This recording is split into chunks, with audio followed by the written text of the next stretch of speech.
Good morning. My name's Tom. Holy hours come sometimes to all of us, freighted with love, when life seems worth living and we feel a profound rest. All weariness is gone, all loneliness. We have a perfect peace in our heart, while something in us clamors for stability, for sameness in the deeper regions of our being. We know we are made for change. Good morning, and welcome to West Valley Unitarian Universalist Church. We are a member of the Unitarian Universalist Association of Congregations, and together we support the inherent dignity and worth of all people, the right and responsibility to seek a path of truth and meaning that speaks to us, and we accept our place in the interdependent web of all life. This morning, we welcome our friend Cyndi Hacker, who will be speaking on death and dying, how we can do it better. In this congregation, we strive not for perfection, but for authenticity and connection. Some of us are bringing our best selves to this space, and some of us are bringing our struggling selves. All of us are welcome here, and all of us are loved. Some of us already have open hearts, and some of us aren't quite there yet, because our hearts have been beaten up and might have forgotten how to trust and be open. Your heart is welcome here, no matter how bruised. We welcome you among us. All of us are imperfect, but we're here to drop our defenses and trust that what happens here is powerful and life-giving. Together we affirm that this day and our being together can make each of us braver, more compassionate, and wiser than when we woke up this morning. Whether it's your first time in worship with us or your 100th time, we hope you'll find here questions that stretch you, people to befriend you, and spiritual values that encourage you to join us in loving boldly, living justly, and welcoming radically. After this service, we're going to have a fellowship discussion about what Cyndi will be speaking about today, and maybe have a few questions and some good conversation to go along with that. And we'd love it if everybody would stick around. And we'll begin our service with the symbolic lighting of the chalice to embody a flame of hope, the light of reason, the warmth of community, and shared sacrifice and love. This morning, our chalice will be lit by our good friend, Roz Cook. Good morning. This is a quote from C.S. Lewis. You never know how much you really believe anything until its truth or falsehood becomes a matter of life and death.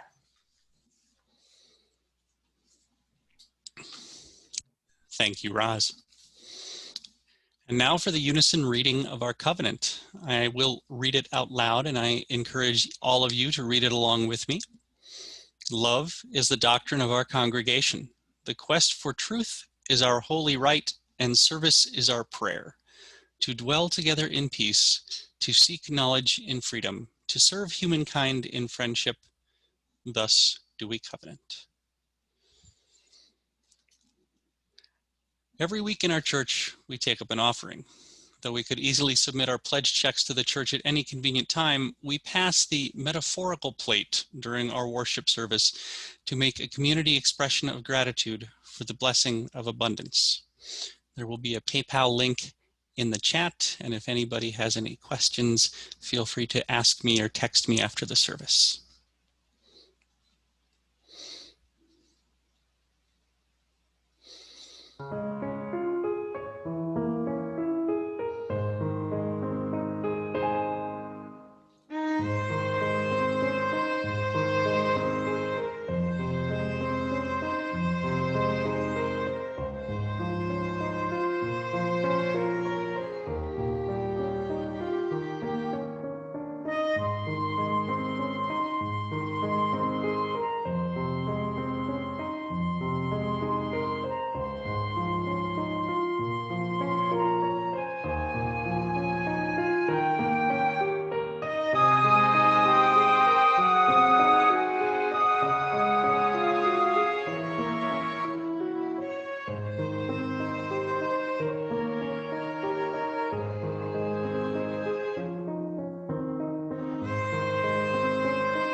Yep, it would help if I unmuted myself.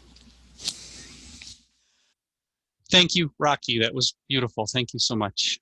So this morning, we're going to be welcoming our friend Cyndi Hacker, and she's going to be speaking on death and dying and how we can do it better. And I would like to put out there that Cyndi has provided a list of all the resources she'll be discussing during her sermon today, and focus on her message. And if you have questions about the resources that she's referencing, we can provide those to you after the service. And for a little background on Cyndi, for the largest part of her professional career, Cyndi owned a consulting firm specializing in leadership, professional effectiveness, and dealing with difficult people. During this time, she also served as the primary caregiver for the 5-year period from her grandmother's catastrophic stroke up to her death.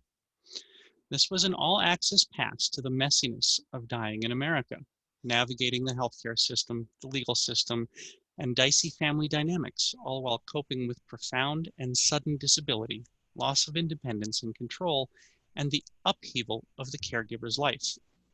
The bright spot was a hospice at home program that provided immeasurable support and launched Cyndi's hospice volunteering, which she has continued for more than 25 years.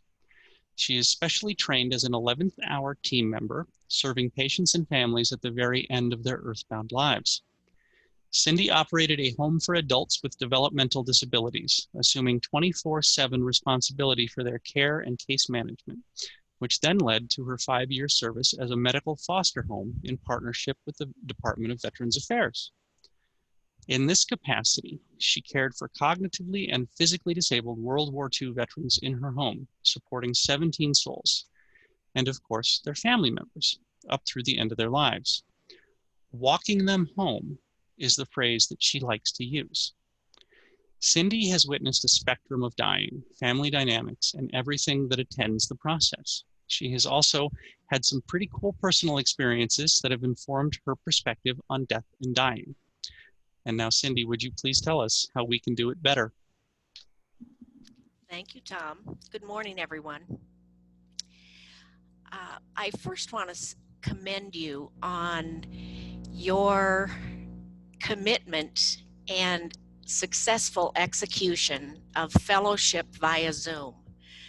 You know, if you told me we'd be doing this 5 years ago, I'd be sure that we'd all gone round the bend. But you know, so many people are afraid to do what you all have mastered. So congratulations to you, and thank you for including me this morning. There are a couple of questions that I would be thinking if I were you listening to me. One would be, why would anything that this woman has to say be of interest to me? Tom shared a little bit about my background. I think it's safe to say that when it comes to this business of death and dying, I pretty much have boots on the ground experience. The second question is, why does it even matter if we have these discussions around the death phenomenon? So by the time I finish this morning, I'm hoping that I will have answered those questions for you. I grew up with no religion in my life. No particular belief system. Up until early adulthood, I thought, well, first you're born, then you do some stuff, then you die. Game over. And that worked for me, I thought. In fact, when I look back on it, I actually judged other people who had faith as being weak. I thought they were hiding behind their faith because they didn't have the chops to handle the truth. Now I realize that was just being uninformed and also pretty fearful on my part. As a young adult, I was traveling for work, and I was about to get on a plane for which I was late. And it was a long flight, and I really needed a book. So I went flying into the Concourse bookstore, grabbed the book off the first big display, and bought it. Didn't pay attention to what it was. It turned out to be Sacred Contracts, written by Carolyn Mace. Not a book I would have bought had I read the jacket cover. But you know, there are no accidents or coincidences. That I definitely needed to be reading that book. It was that book and then the Celestine Prophecy that really planted the seeds for me that death is not the ending and birth is not the beginning, but there's a continuum here. There's a much bigger thing going on that even though I may not understand it, I definitely knew that I was a part of it and that others were too. So it started my journey as a lifelong student, just as you all probably are. And the coolest thing is, I didn't have to wait to die to get the code. I didn't have to wait until I'd bought a harp to see really how magical this little part of our journey is. Tom shared a lot of the things that contribute to my experience. I've come to think of those things, plus my everyday life experience, as my laboratory to the spirit world. And I use the word laboratory because that's where we go to find evidence and proof. I am a scientist by training. I majored in science in college. So, you know, for so many years, if I couldn't see it in a test tube, then by golly, it didn't exist. Now I know that is so not true. So what I'll be doing today is sharing some things that I have come to know or come to learn, and also the proof. So the second question, why this matters, that we explore death and the spirit world phenomenon. My observation is that our culture in America, for the most part, views death as something tragic, filled with drama. It's what happens when your doctor wasn't good enough or you didn't fight hard enough with whatever it is your issues were at the end of your life. In fact, as a culture, we have an aversion to anything that's unpleasant or messy or maybe comes with some difficult emotions. So as a culture, we just don't talk about it. And what I have seen happen when we don't talk about it is we just set up a petri dish of fear. When I was caring for my grandmother, I had not yet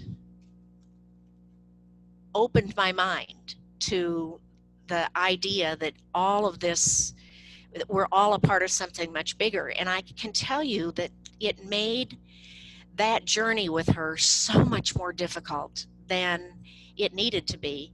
I remember remarking to a friend right at the end of her life that this would be so much easier if I just believed in something. And it was about a month after that that I took that airplane ride and picked up Sacred Contracts.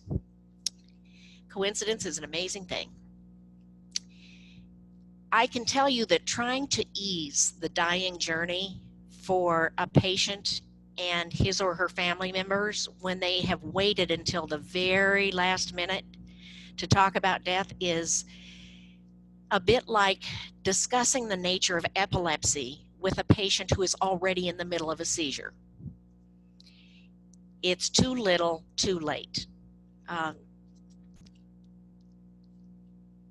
I would say at least half of hospice patients that I have had the privilege to walk home have said to me, "You're the only person that will talk with me about my death. My family members are afraid." They're, you know, and I'm sure you all have seen versions of that. It's we don't have a lot of practice. The other reason I think it's important that we talk about this is exploring this big picture has a lot of benefits. It really enriches relationships.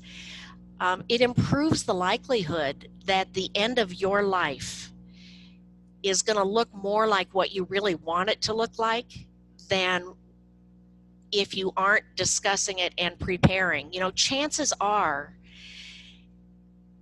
we are not going to be of sound mind and body right up until the end of our lives. I mean, statistically, that's just the case. So I would like for everybody to have gotten comfortable with discussing the end of their lives, what they want it to look like, so that we don't outsource it to the medical community, because that isn't always a pretty picture.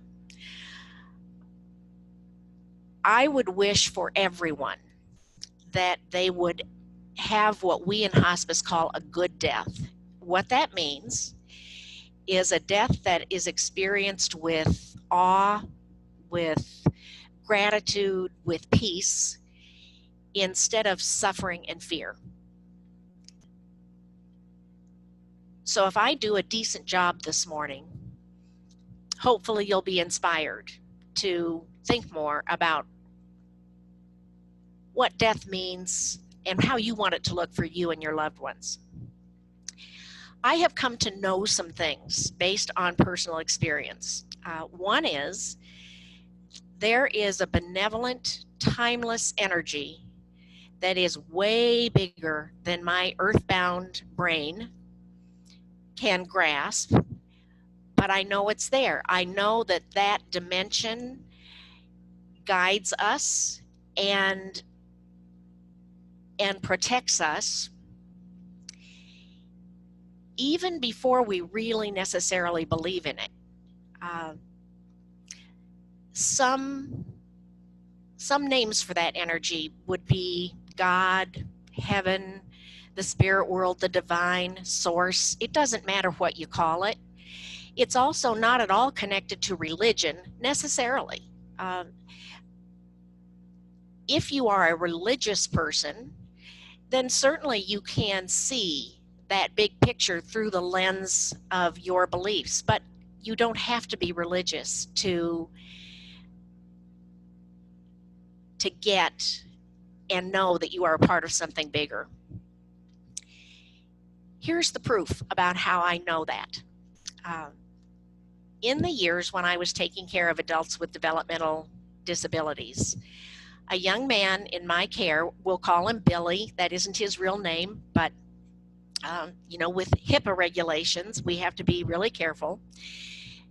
Billy was with me for 4 years. I absolutely loved that young man. He was 21 years old. He had Down syndrome, and he functioned about like a 6-year-old.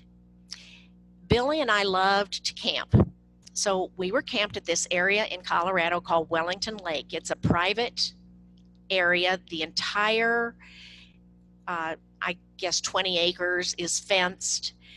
And I really liked going there with Billy because the chances of losing him were less than it just being out in the middle of nowhere. So Billy and I decided to go on a hike. We did. We got to the end of this little trail, and Billy wanted to continue on up the side of the mountain. And so there was a boulder, sort of an outcropping, about 25 yards up the side. And I said, okay, Billy, you go on up there, turn around, and I'll take your picture and then come back down. He loved having his picture taken. So he scrambled up there and disappeared.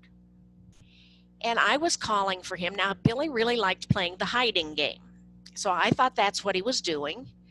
I was calling, and I think it was probably a whole 5 minutes, seemed like a lot longer, and he was not coming back. And I could feel the panic rising in my voice. And so I had my dog Bandit with us, and I said, come on, Bandit, we're hauling our tails up the side of the mountain. We got to the boulder. There was a big clearing, no Billy. I looked all around, and by now it's about 6 o'clock in the evening. And you know how the sun, when it goes down in the mountains, it drops really fast. I picked out the direction that I thought would most appeal to Billy, and Bandit and I took off. And after about 10 minutes of walking, I thought, this is really stupid because nobody knows we're up here. I can't be sure that this is the direction he went. If I get hurt, the wheels are coming off the whole wagon, because I'll tell you, my dog Bandit is no Rin Tin Tin. He is not going to be running down the mountain to get help. So I turned around and I started back. I was going to hustle back down to the campground and get some help. On the way, when I got to the clearing, I saw this man's shirt hanging from a tree. So I started walking toward it, and it had all these patches on it. It was clearly a uniform of some type. I started hollering, and this man appears, and I said, "Are you a ranger?" And he said, "No, I'm a scoutmaster. I'm up here with a group of Eagle Scouts." And I said, "Oh, boy, do I need your help." And I explained what had happened, and he said, "Well, just over the ridge here is a dozen guys. We've trained for this." And he got on his walkie-talkie, radioed, and said, "Gear up for a search and rescue. It's not a drill. We have somebody that really needs our help." These dozen young men, either late high school or college guys, came flying up over this ridge, totally geared up. Helmets, pickaxes, ropes, all kinds of stuff. The scoutmaster asked me to explain the situation, which I did. And he said, "Okay, everybody take off. Whoever finds Billy, blow a long blast on your whistle, and I'll respond with 2 blasts, and everybody will know to come back to base." And the scoutmaster then gave me a whistle, said, "You go back to the boulder where you last saw him, and same instructions apply." Well, I am struggling to maintain my composure. One of these these young men came up and he put his arm around me, and he said, "Ma'am, I can tell you're about to cry, but don't worry. We live for this. We train for this. That's why we're here. We will bring him home." It was the cutest thing I had ever heard. So they all took off. I would guess after about 15 minutes, seemed like 15 days, I heard this one long whistle blast. The guys started coming back, and one of them has Billy, and Billy's got this guy's gear on. He's wearing the guy's helmet, got the ropes over his shoulder. Billy was having the time of his life. So while they were gone, I asked the scoutmaster for his name and the scout troop number so that I could write a letter about how they'd helped me. And he said, "Well, I don't have anything to write with." And so I had a little notepad and a pen in my hiking pack. So I got it out and I wrote down the scoutmaster's name and number. So we all hug, and by now it's getting pretty dark. So Billy and I hustled back down. We were about 30 minutes from the campground. And I remember thinking as we started back down that I'll bet if I went up there to find that scout troop and the scoutmaster, they wouldn't be there. But there was no time to do that. We had to get down, it was dark, and we weren't prepared to be out there in the dark. So the next day, Monday, we are back in Denver. I called the regional scout office, told them what happened, and said I needed an address to write a letter. And the guy that helped me said, "We don't have a scoutmaster with that last name, even close to it, and that's not the right number of digits for a scout troop number." And he said, "Let me check neighboring states." So they checked Nebraska, Wyoming, etc. Couldn't find anything close. So I called the campground, and they knew Billy and I because we camped there a number of times every summer. And I told them what happened, and they said, "Cyndi, we have not had a scout troop up here in more than 2 months. And by the way, I still have my whistle." So, if the only answer I have for that is pure and simple divine intervention. I've had other experiences and have heard of other experiences that are similar, and this is what I know about, whether you call it angels or spirit guides, whatever. They will speak to us in whatever way we can understand. It could be people we know. It could be people we don't know. It could be a minister. It could be a healthcare professional. It could even be animals. that they communicate with us through, or, sometimes they'll send a whole scout troop. Another thing I know is children have an innate sense of the divine that they just don't question, and they don't have a need to attach a lot of drama to it. They just are born knowing these things. I was visiting a 9-year-old who had been ill most of her life. All of her family was from out of state, and the holidays were approaching. So I told her I would take her Christmas shopping so she could buy gifts for her family and siblings. So we made plans to go. The day before we had planned to go, I dropped in to see her. She was at Children's Hospital in Denver.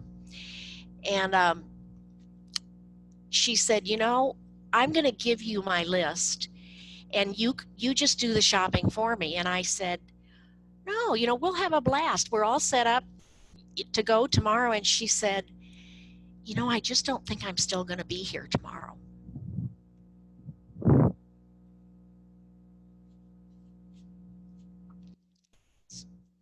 going to need to collect myself.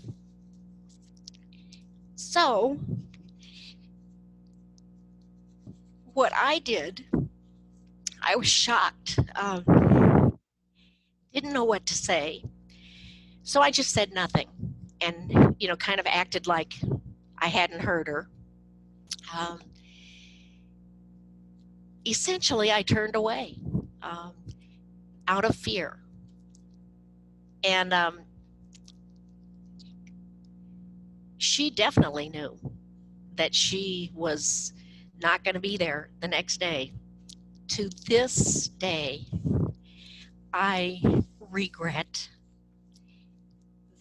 that I couldn't stay present. But I thank her for helping me. So sorry about this. I didn't know this was going to happen.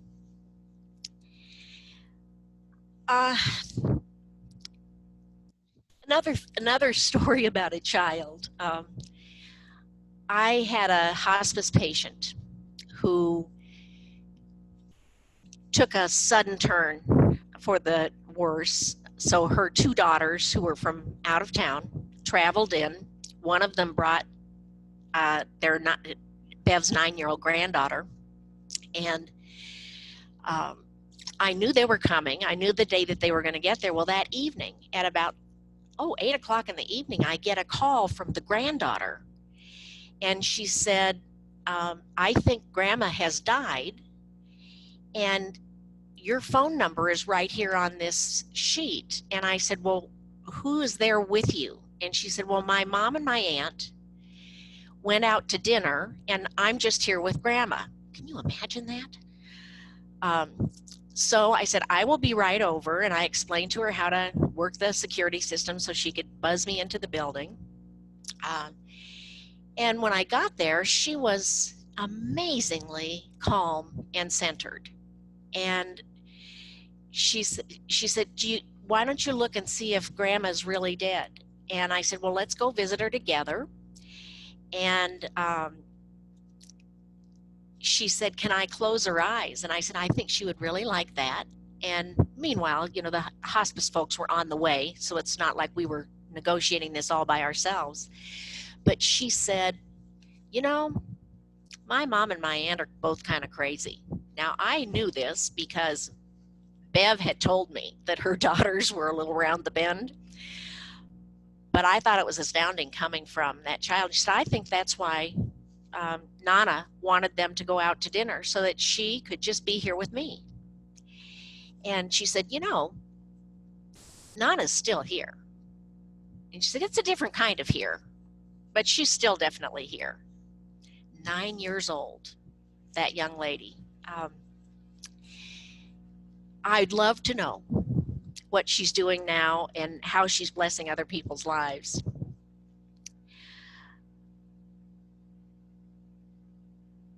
There was a young girl that was afflicted with now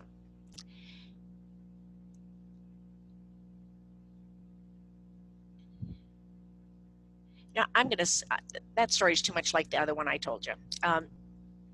So why it's important that we have these conversations is so that we hang on to the sense of wonder and acceptance that we all probably had as children around death and dying. It's a shame that we let that evaporate, or we don't engage with the dying process until we're absolutely forced to. I have been doing some physical therapy, recovering from a leg injury, and the owner of the therapy clinic that I go to has been watching me. I've been reviewing notes, and while I'm, sitting under the heat and all that, I've been working on what I wanted to share with you all. And so Kyle has noticed this, but other therapists that were working with me, well, one day last week, Kyle said, I knew that Kyle's dad got COVID and was hospitalized. He'd been on a ventilator for a couple of weeks. And so Kyle looked over when they were taking the heat off my leg, and he said, I think I want to work with Cyndi today. So he came over and sat down. He said, what are you working on? And I said, oh, it's a presentation that I'm really excited about. And he said, oh, what's it on? And I said, Kyle, I don't want to tell you. And he said, what is it? And I said, it's about death and dying. And he said, oh, there are no accidents. He said that's why I was drawn to come sit down and work with you. Kyle's dad has passed. That happened just yesterday. And in the middle of all that, I get a call from Kyle's wife who said, we have never met, but I want to thank you for the time you spent with Kyle, because it has really smoothed the way for him losing his dad. So, I think it's so important that we get comfortable with this thing called death, because as far as I know, none of us is exempt. Each one of us is going to buy a harp at one time or another. And I'd love for us to be comfortable enough that we can be a support to someone, maybe not even knowing that's what happened. So there's some excellent resources. A December 20th, 2019 piece in the New York Times titled Living with Death is a great place to start. It mentions this article it's a documentary actually, called In the Parlor, The Final Goodbye, that advocates bringing the dying process back home, just like we do with home birth. We plan births and deaths and weddings and bar mitzvahs and quinceañeras and retirement parties more than we plan our own deaths. No wonder it is so uncomfortable for a lot of people. So what happens in the absence of developing a comfort with death and dying is that we end up outsourcing the process to somebody else, usually folks in the hospital. Because, most people, I don't remember the statistics, most people are going to die in a hospital. And, my experience is the folks in the hospital are not any more comfortable with this than the average American. So I would encourage you to look at what your own beliefs are around the death and dying process. Dr. Zach Bush, who specializes in internal medicine, endocrinology, and the hospice movement, has excellent video talks on his website. He points out that in today's world, probably largely because of legal constraints, doctors are afraid to use common sense anymore. Because they might get sued. So when a doctor's intuition might be comfort care, instead, they're pulling out all the stops with everything that medication can possibly offer, and it sterilizes the last moments of someone's death, if that's what is indeed happening to them. I think the term for that is over-medicalizing the dying process. If we, you and I, are more comfortable with how we want to manage end of life,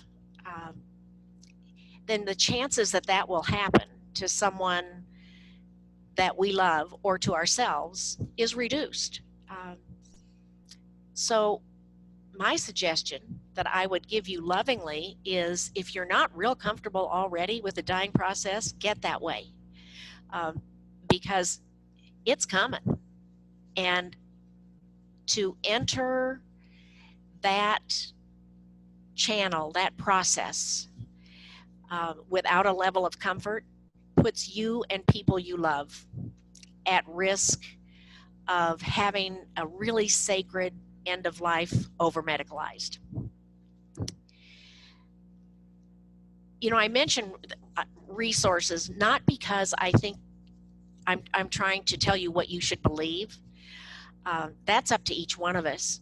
But I'm wishing that we would all open dialogues with people that we love and who love us, so that when it's time to look at decision at the end of our lives, it's not painful and uncomfortable. We've had that discussion already.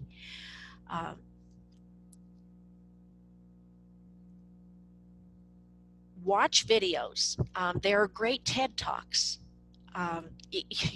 This is one place where technology is really serving us well, because you just name practically any topic and there's someone that has done, I mean, not everything is great, but everything's discussion worthy. And use those resources to open dialogues with the people that you love and that love you before you have the trauma and the drama of a looming serious illness. Have the talk before you need it. Some suggestions that I would encourage you to think about. Keep an open heart about the dying process. You know, I have been around it more than most because I have chosen a volunteer path with hospice patients, and still my views and my levels of understanding are evolving. I'm not sure that will ever change. So I try to keep an open heart. I try to remember that something can be true even though I can't see it. I can't see gravity, but yet I know with 100% certainty that if I hold out a cup of coffee or a glass of water or anything else and let go, it's going to drop. So I guess I pretty much believe in gravity. I don't have to actually see it to know something is true. I invite you to tamp down the noise in your life, the extraneous clamor. We all have angels and guides, or whatever you choose to call them. The terminology doesn't matter. It matters that you know that there are spirits standing by to assist you, but you do have to ask, and you have to be quiet enough to hear the guidance.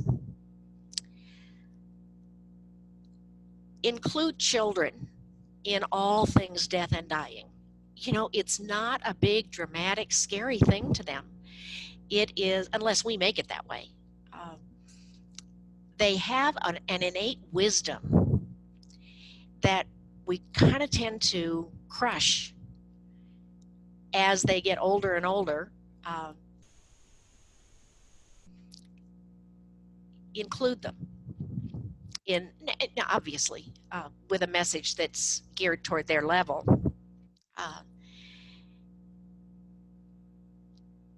And then the last suggestion I would have is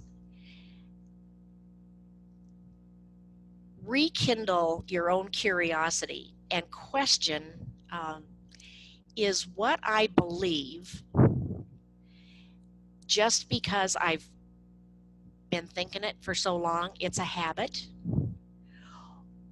Or can I hold those beliefs up to the light and say, okay, maybe there's another way I can look at this deal. It will make you much more useful when you are supporting someone at the end of their life, and it will make you much more supportable at the end of your life by the people who are in your orbit. I guess what I'm suggesting is acknowledge any discomfort or hesitancy you have to talk about this inevitable thing that's coming down the pike for every single one of us, and go to work on it. Get comfortable. It's a lot easier to do that before someone's death is looming. So I want to share a quote with you that actually came from Roz. With most people, the quoter is George Christoph Lichtenberg. He was a German physicist who was way ahead of his time. He says, with most people, unbelief in one thing springs from blind belief in another. So I would challenge you to say, what of my beliefs might just be blind, might be just habit, might be that I have heard them for so long that they have become my gospel, and do those beliefs serve me and the people I love now?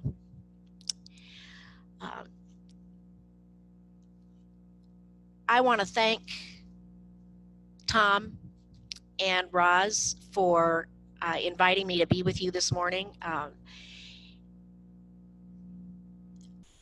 I want to thank you all for sharing your time with me. You know, you've given me something you can't ever get back, and I don't take that lightly.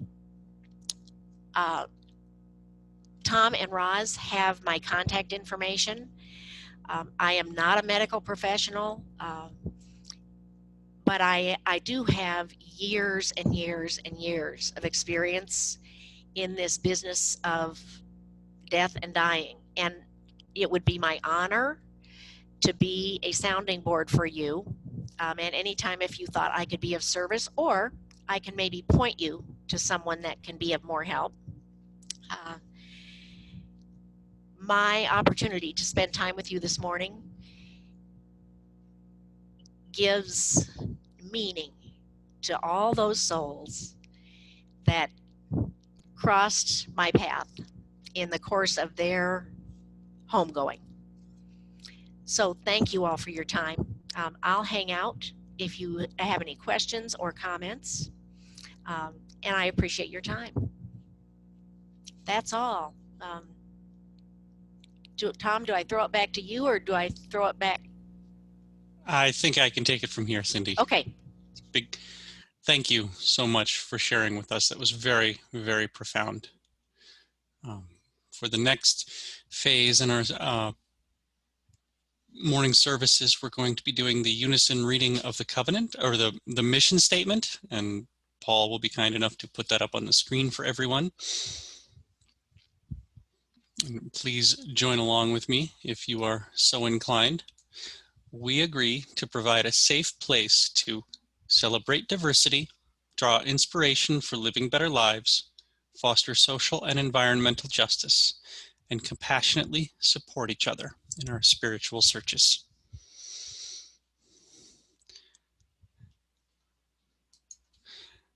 And now we'll extinguish the chalice.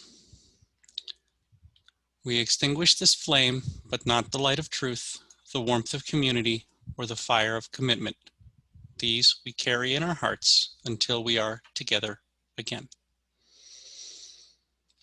Next week will be Pax Whitmore speaking on the next right thing, stoicism and compassion in a time of crisis. And I greatly look forward to that. It isn't love that makes the world go round, but compassion, starting over in gentleness when love hasn't been enough or other factors have failed. A gentle refusal to blame oneself or others and just begin again. We are not human because we think. We are human because we care. All true meaning is shared meaning. I would like to thank again Cyndi Hacker for gracing us with this morning's sermon and being part of our family and community and everyone here today. I want to thank our musicians, Kelly and Rocky, for enhancing our celebration with their beautiful music. Special thanks to Paul for making sure that everything's running smoothly. We couldn't do this without him. And thank you all for being here. Now this should conclude the end of the recording part of our service.